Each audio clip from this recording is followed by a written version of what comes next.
Okay. So we were talking about your home that you grew up in Centerville. Okay. Uh, Centerville's, I guess I did a small town or village Hmm. with 5 houses about and a general store. And this little store got its groceries from Aunt Nellie's uh, food store from out of Harrisburg. And once a week they got their groceries in. He did. And my sister and I, Josephine and I, would help him unpack those groceries and put them on the shelves and so forth, which would take about 2 3 hours. And we were done. He gave us each a popsicle, and that was a big treat of, of getting a popsicle because we always had plenty to eat because we had our own cow, chickens, and hogs and everything. But uh, still, money was scarce, and that was a big treat, a popsicle at that time. Then I got a little older. Sealy Riesinger, there was a neighbor to us there. He had a farm there, and he raised uh, mostly pigs, and he had a milk cow for their own milk. And I worked for him. Sealy was a man. He's like an old man to me, but he was only about 50 years old. But he seemed like an old man to me. And he taught me a lot about farming, about it, and it really helped me later on as I got older. The to I worked in the feed mill and so forth, related to farms, and it was he was really helpful to me. Now, didn't you say that you and Josephine had a cow and that you walked a cow? Yeah, this was over Whitmer's. Okay. Before we moved to Centerville, we had a cow.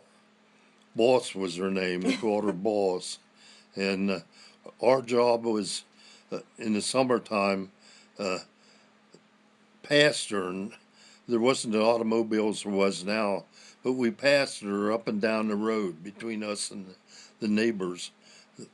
Every day we'd take her out, and it was our job to watch her and move her around that she could eat grass and everything. But then we had an orchard over there too. It had about 2 acres of grass in it. It was fenced in that the cow could stay in, and we had a little barn built for her there. Yeah, we had kept that cow until we moved to Centerville, and we didn't have room over there for her, so we sold her, and we got $35 for her, and that was a lot of money. Yeah. $35.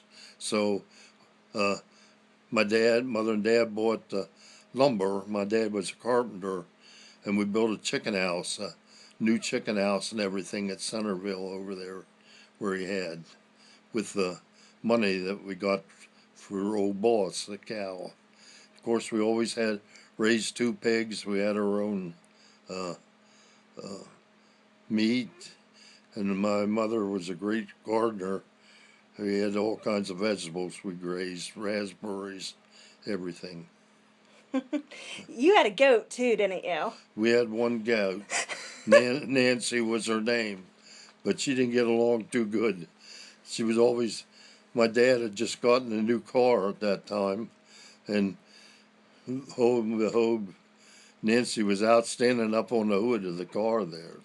So she got in more trouble than anything, so we had to get rid of her, the goat. Yeah, yeah, yeah. Oh my. So did you and Josephine get along when you were kids? Yeah, we never, that's, I never think of us ever having a fight. I mean, uh, I was 3 years younger, and she was always the boss, so we got along pretty good. We play house and all that there stuff, and of course I was always the one that had to do the dirty work and everything. But then then we got older. Our first job up at Riesinger's, we mowed their lawn.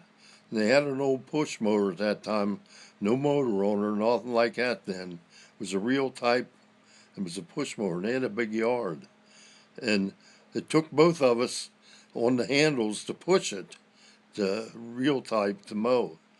And we got 75 cents, and that was a lot of money at that time, to make. Mm-hmm. So one week, we mowed it once a week, and one time I get the 30 cents and, or the 40 cents or something like that, and she get the 35 cents.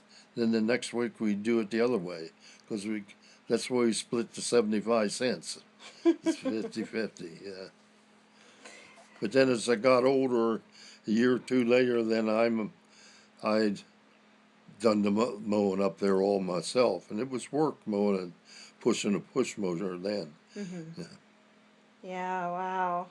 So, did you have any Christmas traditions or any family Oh yeah, holiday? we spent Christmas at my grandma and grandpa Crowley's that I can remember of. But we also went for meals at my other grandparents too, my grandparents Phillips too. But most of them was to my grandmother Crowley's because we lived closer to them there. In fact, I can remember a walking when we lived at Whitmer's, walking to my grandparent Phillips with my mother, because and that there was about 3 miles. Wow. Yeah. Wow. So, where did the Crileys live? The Crowleys lived in Grandparents. Toad Hall Toad Hall. in Okay. Liverpool Township. Yeah, Okay. we walked also to their place, but it wasn't as far as the Grandpa Phillips place. Hmm. So John Criley, I think he's the one in my picture, right? John Wesley. Yeah, Okay. He's your grandfather. yeah, he was my What you grandfather. visited. Okay. Yeah. What was he like? Him, Yeah. he was a carpenter, and he was a thin guy. He's not real tall. He was medium height, and he was thin, hard of hearing. That was a main thing that I can remember of him. Mm-hmm. That you had to holler in his ear to make him understand these last couple years. Mm-hmm. But I remember him, and he lived longer than any of my grandparents. Really? And he died while I was overseas in Korea. Oh. And what was it, Emma? Was it Mary Emma Criley? Was that your grandmother? Yeah, that was her, Miriam. The only thing I can remember her home was up above Thompsontown Mm-hmm. as a little village. Uh, they called the Pinnacle Mm-hmm. up there, and that's where she was born and raised, and that's where my great grandparents are buried at Locust Run Okay. Cemetery there. Okay. Any other holiday things that you would do, or birthdays, or? Well, I can't recall too much of birthdays that I can recall Christmas and of course Easter and all that. Those meals we ate at my grandparents' Crowley's there, Mm-hmm. for the simple reason that they lived longer than I remember than my grandparent Phillips. It Mm-hmm. wasn't that we didn't get along, but I was just 5 years old when Right. he died, when that family was gone. And Yeah. Okay, well that's enough for today. okay. I think they're gonna love that. Huh? I think Dee Dee and them are gonna love that. Yeah. I should have said about working then for Celia. I did about on the farm. Uh-huh. But what I got paid in the summer, I got paid $9 a week, Okay. and he wrote a check out, and that was a big thing to me. Big thing. I got a check with my name on, and everything. And I worked 6 days a week. I got a dollar and a half a day, and that gave me $9 for the week. Now that was big pay, and that was good pay for a kid like me working. Yeah. Mm-hmm. Then when I became 15 years old, then that's when World War II was going on. Then I went to work in steel mills down in Harrisburg at Central Iron Steel down Dock Street.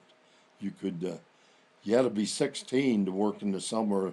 You got a permit from school, but I was always a big boy for my age and tall, so I lied my age, said I was 16, and I went to work at 15 down there, and they never checked it because they were glad for the help. Yeah. So I worked 2 summers down there, and then between my junior year and senior year, I worked weekends part time laboring. So in other words, I went to school 5 days and I worked down there 2 days, and Mm-hmm. that was for the first 2 years. Then World War was over, Mm-hmm. and then I got laid off then. Mm-hmm. But I earned 69.5 cents an hour is what my laboring was down there. I Wow. mean that seems like dirt cheap now, but that's what laboring was. I Mm-hmm. mean, laboring was only about 50 cents an hour, like a minimum wage or something. Mm-hmm. Yeah. Okay. Well, we'll do this again. Yeah, that would be. I'll think of more questions and Yeah, stuff. you do that. Huh? Oh.